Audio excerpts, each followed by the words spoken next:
The mud was like frozen iron. For 72 hours, the ravine outside Sevastopol had been a silent, frozen limbo. Two figures, two ghosts, were locked in a duel on the Eastern Front. It was a sniper match, a 3-day game of chess played with bullets. The Soviet army knew who their prize was. They had a name for her, whispered it, cursed it. They called her out and swore they would find her while shouting her confirmed kill count. 308 kills. They called her Lady Death. But what the German High Command didn't know was that they weren't fighting an officer. They were fighting a hunter, the greatest female sniper in history, and she had just secured her final kill. 309. But this terrifying silence of that final shot didn't begin in the frozen mud of Sevastopol. It began with a broken rule. You have to go back to understand it, back to where the fiercest killer on the Eastern Front was forged. Kyiv, 1932. Lyudmila Pavlichenko was just 16, not a soldier, not a legend. She had a newborn son in her arms and a husband whom she had married far too young. She was juggling motherhood and schoolwork in a country drowning in scarcity, and the boys in her neighborhood never let her forget it. To them, she was a punchline, a teenage mother who was overworked and out of place. They teased her, mocked her, tried to shove her back into the box they believed she belonged in. So Lyudmila did something none of them expected. She walked into a local shooting club. At first, the boys snickered. A girl and a young mother trying to play soldier was just too hilarious for them. But Lyudmila wasn't there to impress anyone. She came because in her world, every skill could mean survival. And she was tired of being underestimated and ignored. The moment she picked up the rifle, something clicked. The weight felt right. The mechanics made sense. The stillness and the precision gave her something life never had. It was control. When she looked through the sights, all the noise fell away. The shame, poverty, the whispers of too young and too female, they all disappear. She pulled the trigger, and for the first time the boys stopped laughing. But what they didn't know was that Lyudmila was learning that when you're underestimated, you can become invisible. Over the next few years, she became one of the best marksmen in the club. She racks up shooting awards, competed in local competitions and won most of them. The rifle became an extension of her will. When she looked through the sight, the world narrowed to a single point of absolute clarity.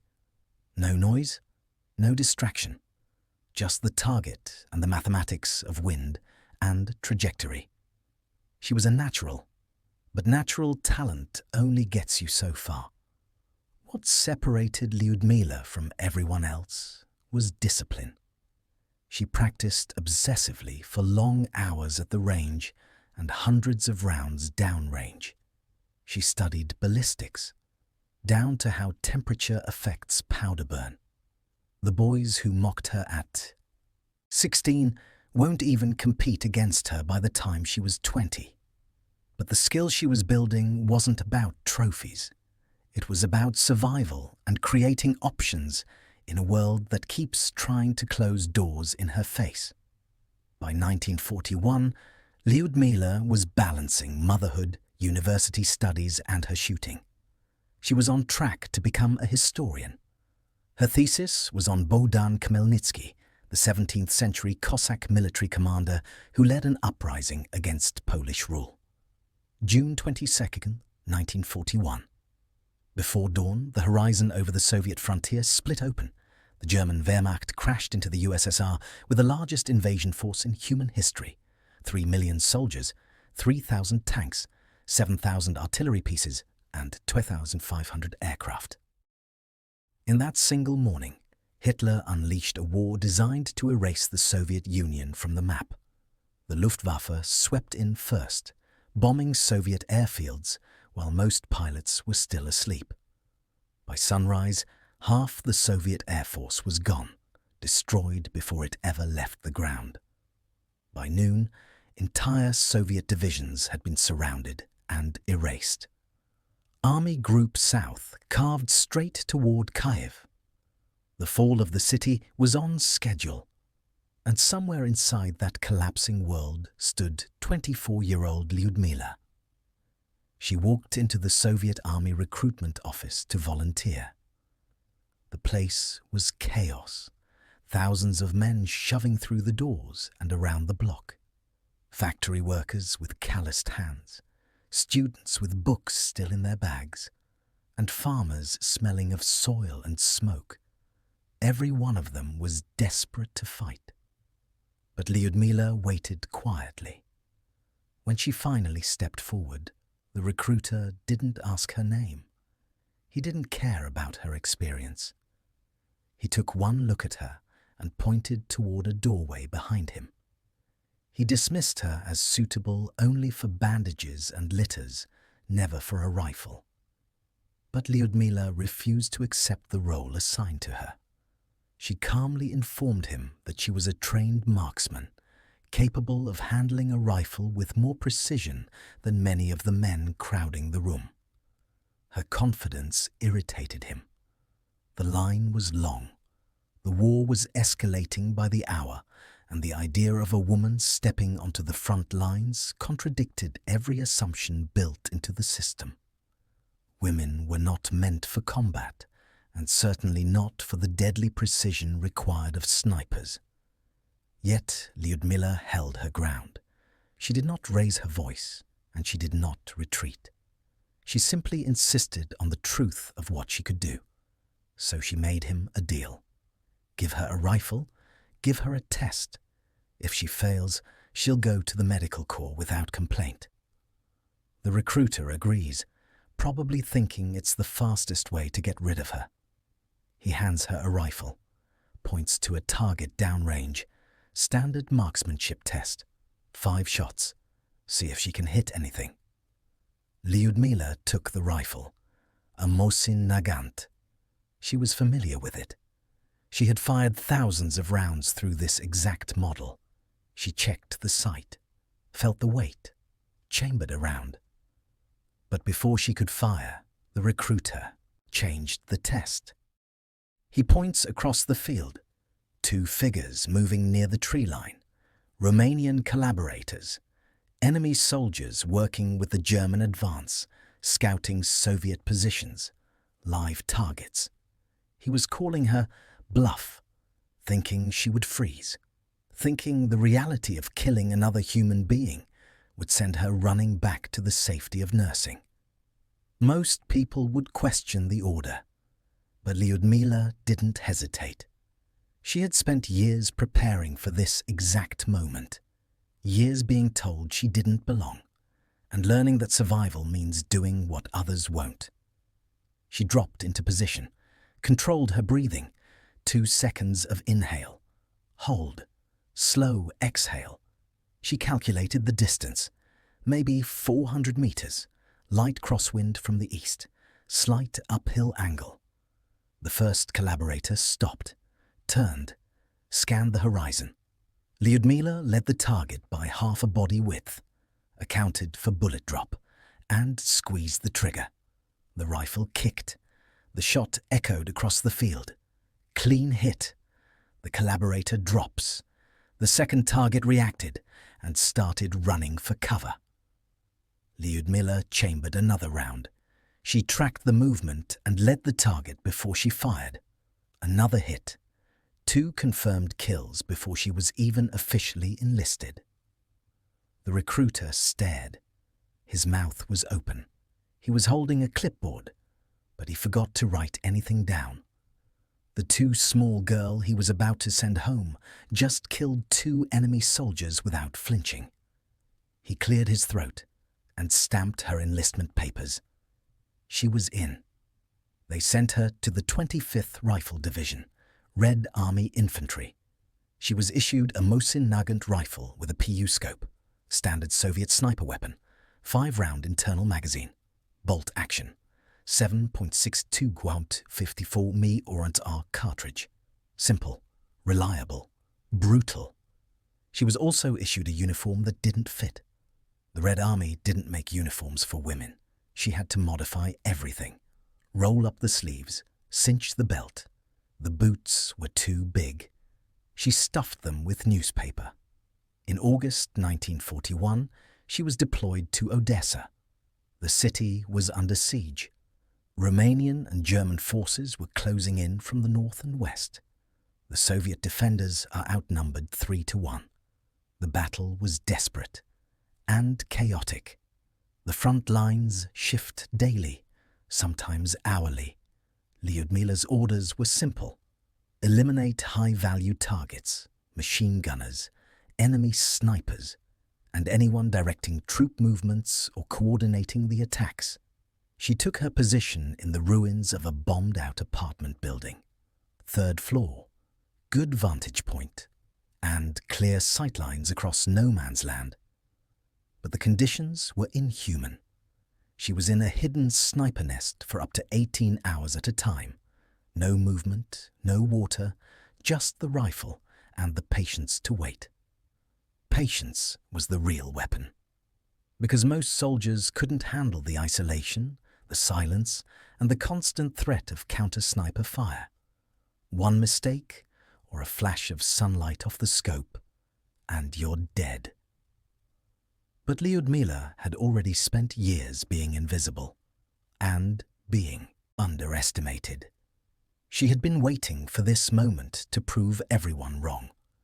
She didn't flinch or rush. She waits. And when the target appeared, he was an officer giving orders, a machine gunner setting up his position, and a radio operator calling in coordinates. Lyudmila fires.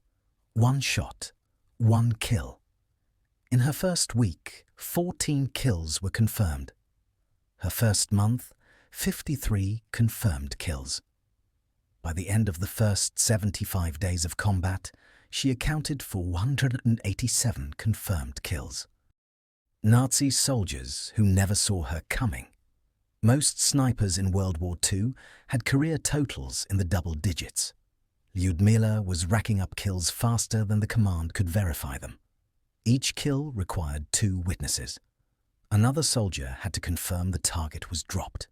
Then the kill is logged, documented, and added to her official count. And soon, the German command starts to notice. Reports filter back. A Soviet sniper, exceptionally accurate. Operating in the Odessa sector. High kill count, targeting officers and specialists. They assume it was a man, a veteran, someone trained in the elite sniper schools of the Red Army, maybe a former hunter from Siberia, someone with decades of experience. They don't know it's a 24-year-old woman who learned to shoot because neighborhood boys called her weak. October 1941. The Soviet forces couldn't hold the city. The Romanians and Germans broke through the defensive lines. The evacuation order comes down, and the Black Sea Fleet began pulling out the remaining defenders. Lyudmila was evacuated to Sevastopol. As the siege continues, if Odessa was hell, Sevastopol was worse. The city was surrounded on 3 sides. The Germans control the land. The Black Sea Fleet controls the water. The cold was brutal as winter set in. Temperatures drop below freezing. Snow covered the ruins. The wind off the Black Sea cuts through every layer of clothing. Lyudmila's sniper positions are even more exposed. Bombed-out buildings, collapsed bunkers, frozen trenches. She was lying in the snow for 12, 15, or 18 hours at a time. Frostbite was a constant threat at the time, because hypothermia killed more soldiers than bullets. Her fingers would go numb. She had to warm them under her armpits before she could pull the trigger. The German artillery pounded the city day and night. The defenders are dug in, fighting street by street and building by building. With time, Lyudmila's specialty evolves. She was not hunting ordinary soldiers anymore. She began hunting snipers. Counter-sniping was psychological warfare. It was a duel where you are fighting someone exactly like you, someone with the same training, patience, and killer instinct. The German snipers are good. They were some of the best in the world. They were graduates of Wehrmacht sniper schools, veterans of the invasions of Poland and Yugoslavia, men who had been hunting humans since 1939. But now they're hunting Lyudmila, and she's hunting them. The rules are simple. The first one to make a mistake dies. She studied their patterns and watched where they shoot from. She tracked the angle of their fire and calculated their probable positions based on bullet trajectories and kill zones. She waited for them to get comfortable, to fire from the same position twice. Then she moves. She set traps, decoy helmets on sticks, false movement in the trenches, a coat draped over a wooden frame, and anything to make the enemy sniper reveal their position. When they fired, she was already tracking the muzzle flash. The flash lasts a fraction of a second, but it was enough. She would calculate the distance, adjust for wind, then shot. One kill. She killed 36 enemy snipers, 36 of Germany's best marksmen, and men who thought they were the apex predators of the battlefield. The German command is furious. They couldn't stop her. They couldn't find her. She was a ghost. Reports come back. Another sniper is dead. Another officer killed. Another machine gun nest was silenced. Then the name started circulating. Lady Death. The Soviet propagandists loved it. They started printing leaflets, broadcasting her kill count on loudspeakers, telling German soldiers that Lady Death was hunting them. Psychological warfare works both ways. The Germans got desperate. They diverted an entire rifle company, not to take a strategic position, not to capture a supply depot, but to hunt one woman, an entire company of over 100 soldiers, dedicated to finding and eliminating Lyudmila Pavlichenko. It was a massive allocation of resources. But the German command was beyond logic now. She was not just killing their soldiers. She was humiliating them. A Soviet woman killing their best snipers was proving that the Wehrmacht wasn't invincible. They couldn't let it stand. The company moved into Sevastopol and set up observation posts. Lyudmila met them one by one, in silence and snow. She didn't rush. She didn't panic. She did what she had always done. She waited, and when they revealed themselves, she fired. The company took casualties. 5 soldiers in the first week, 10 in the second, 15 by the end of the month. They never found her, but the Germans couldn't accept that, so they kept dying. Which brings us back to the ravine outside Sevastopol, the 72-hour duel in the frozen mud, the final kill. One of the best snipers the Germans had left had been hunting her for 3 days. He was patient, disciplined, smart, but Lyudmila was smarter. She tracked his pattern, figured out his rhythm, and knew when he'd move.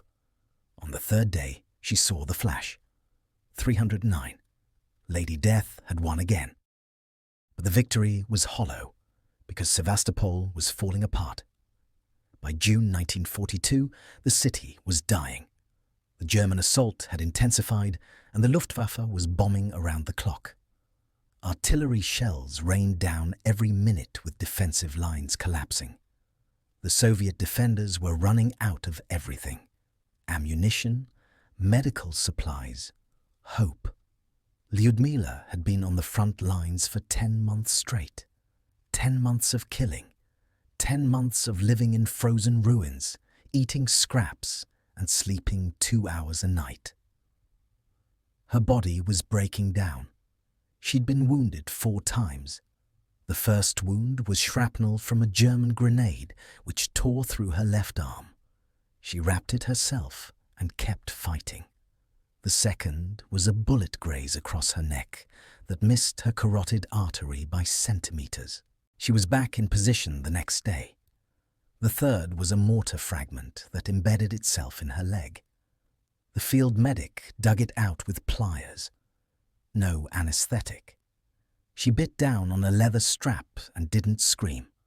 The fourth wound should have killed her. It was June 1942. She was in a forward observation post with her spotter. They were calling in artillery coordinates and German positions before a mortar round hit the building. The explosion was so deafening that the blast wave threw her across the room. Shrapnel tore through her shoulder, her side, her face. Her spotter was killed instantly. Lyudmila woke up buried in rubble. She couldn't hear, couldn't see, couldn't move her right arm. Blood was pouring down her face. She thought she was going to die there, alone, in the ruins of Sevastopol.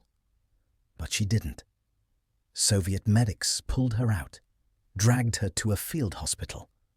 The doctors said she was lucky. Lucky the shrapnel missed her spine and the blast didn't rupture her lungs. But she didn't feel lucky. She felt tired. 10 months of war, 309 kills, 4 wounds, and the city was still falling. The evacuation order came down a week later. Sevastopol couldn't hold. The Germans were breaking through on all fronts. Lyudmila was put on a submarine. She was too valuable to lose, too useful for propaganda. She didn't want to leave. Her unit was still fighting. Her friends were still dying. But orders were orders. The submarine slipped out of Sevastopol under the cover of darkness. German destroyers were hunting Soviet vessels. The voyage was tense. They made it to the Caucasus. Lyudmila was promoted to lieutenant. The promotion came with a citation and a list of her kills. She stood there in her torn uniform, her face still bandaged, and accepted the honor. 309 confirmed kills. The number was staggering. No female sniper in history had ever achieved anything close to it. But the Germans knew the number too. They'd been tracking her for months, monitoring Soviet broadcasts, intercepting radio transmissions, and interrogating prisoners. They knew exactly who she was, what she'd done, and they hated her for it. German propaganda loudspeakers began broadcasting threats into the Soviet lines, vowing revenge, promising that when they caught Lady Death, they would tear her into 309 pieces. 1 piece for every soldier she'd killed. The threats were psychological warfare, designed to break her. But they didn't work. Lyudmila had stopped being afraid a long time ago. But the Soviet command saw something else. They saw an opportunity. Lyudmila Pavlichenko was famous. Her kill count was legendary. Her story was perfect propaganda. They needed help because the war was going badly. The Germans were pushing towards Stalingrad, and they needed the Allies to open a second front and split Hitler's forces. But the Americans and British were stalling, making excuses, saying they weren't ready. So the Soviets decided to send Lyudmila on a tour to America and Canada to show the West what the Soviet people were fighting for. It was a diplomatic mission, a chance to shame the Allies into action. But Lyudmila didn't want to go. She wanted to go back to the front, back to her unit, but orders were orders. She was given a new uniform, pressed and clean. No blood, no torn fabric. She was given a script, talking points and approved answers to approved questions.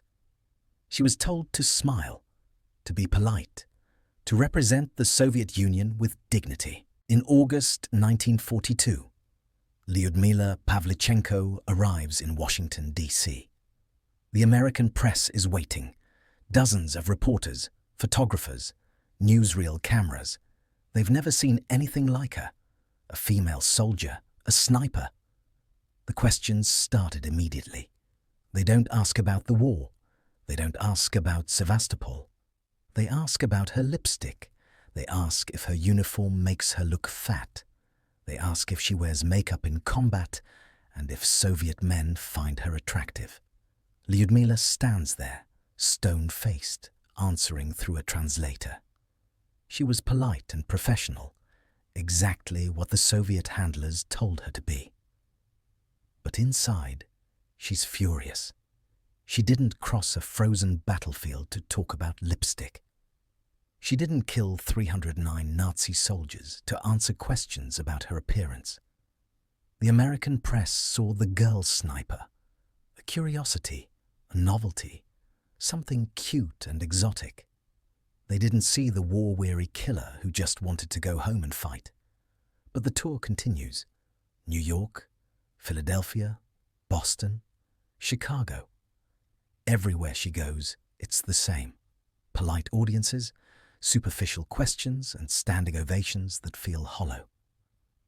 The Americans are treating the war like entertainment, like she's a sideshow act. Meanwhile, on the Eastern Front, Soviet soldiers are dying by the thousands. Cities are burning, and the Germans are pushing deeper into Soviet territory. Lyudmila does all they ask. She smiles for the cameras. She shakes hands with politicians. She gives speeches written by Soviet propagandists. But she's not making an impact. The Americans aren't taking her seriously. By the time she reaches Chicago, she's had enough. The event is at the International Student Assembly. A massive crowd. Thousands of students, politicians with the press. Lyudmila is introduced. Another standing ovation. Another polite reception. She's supposed to give a prepared speech, something safe, something diplomatic. But when she walks up to the microphone, she goes off script.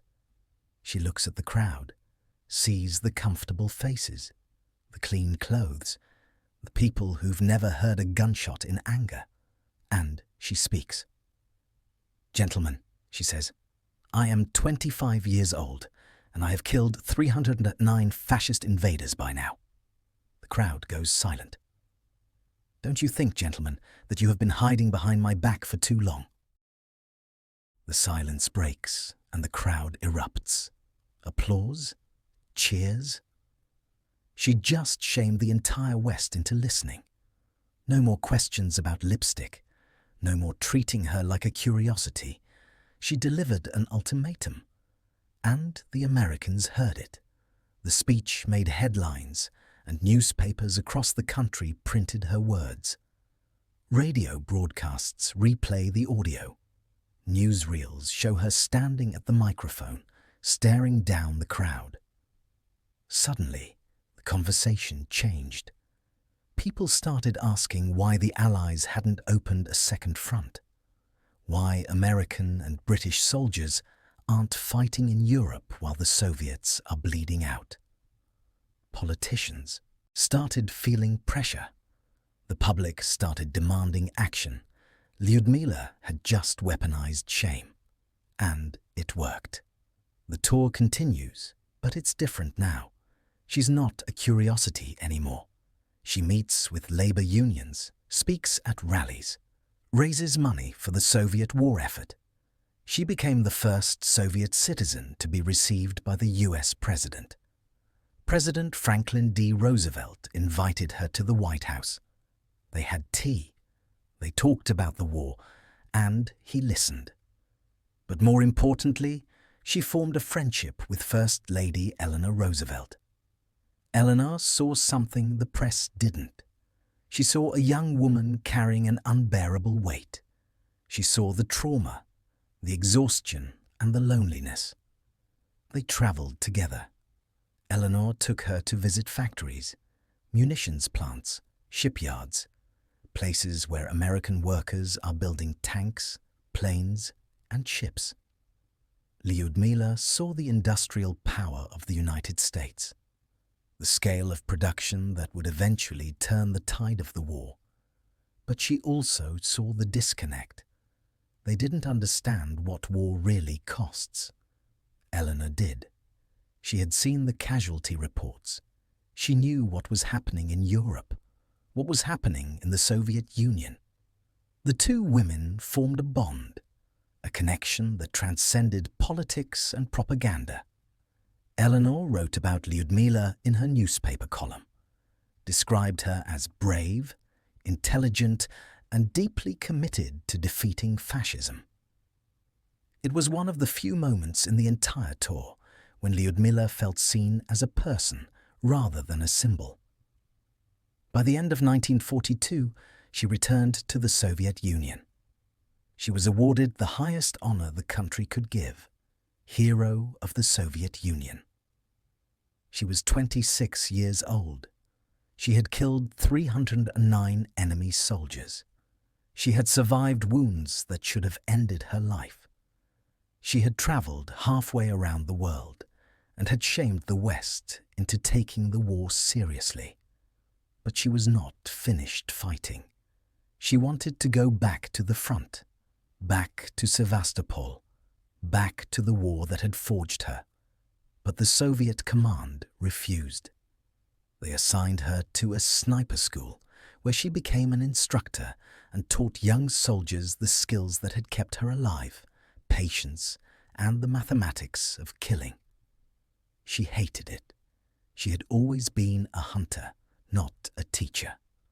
She belonged on the front lines, not in a classroom. She trained hundreds of snipers, passing on her knowledge, her techniques, and her survival instincts. Some went on to become legends of their own. Others died in their first week of combat. All of them carried a piece of her with them. The war ended in 1945. Lyudmila was 28 years old. She had survived. Millions of Soviet citizens had not. She returned to Kiev, finished her degree, and became a historian, a path she had always planned to follow. She wrote her thesis, earned her PhD, and took a position as a researcher at the Soviet Navy's headquarters. She tried to build a normal life, tried to put the war behind her, but the war refused to release her. She suffered nightmares. She heard gunshots in her sleep. She saw the faces of the 309 soldiers she had killed, but she never spoke about it. She remarried, had another child, built a family, but she changed. She grew harder and colder. The war had taken something from her that nothing in peacetime could replace. In the 1950s and 60s, she served as a spokesperson for the Soviet government. She traveled internationally, spoke at peace conferences, and advocated for veterans' rights. She reconnected with Eleanor Roosevelt. They met several times over the years, exchanged letters, and kept alive the unlikely friendship they had formed during the war.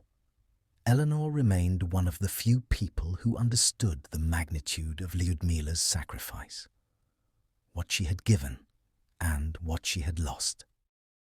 Lyudmila Pavlichenko died in 1974 at the age of 58.